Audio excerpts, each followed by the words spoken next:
नमस्कार शेतकरी मित्रांनो. आज पावसाचं वातावरण असल्यामुळे पक्षी अतिशय ट्रेसमध्ये आला होता. हे बघा, पक्ष्यांनी खाद्यपाणी सगळं बंद करून दिलं. पावसाचे बघा पत्रे वाजत असल्यामुळे आजूबाजूला पाऊस चालू होता. हे बघा या साईडने, म्हणून आपण एका बाजूचा कागद वर केला होता. तर पक्ष्यांनी बघा खाद्य वगैरे बंद केलं आणि वातावरण खूपच खराब झालं. त्यामुळे आज पक्ष्यांना खूपच ट्रेस आलेला होता. पक्षी अतिशय म्हणजे भयभीत झालेला होता. त्यामुळे पक्ष्यांनी खाद्य वगैरे पाणी पिणं बंद करून दिलं होतं.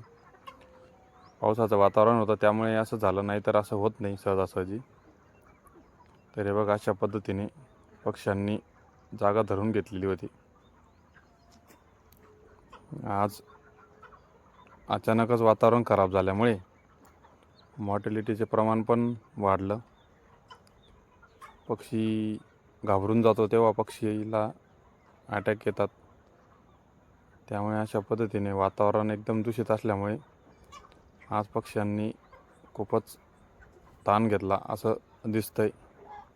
बघा, आता हळूहळू पक्षी खायला उठायला लागली होती. वातावरण जसं जसं फाकायला लागलं तसं तसं अशा पद्धतीने आपलं नियोजन आहे. तर चला, नमस्कार, भेटूया, बाय बाय.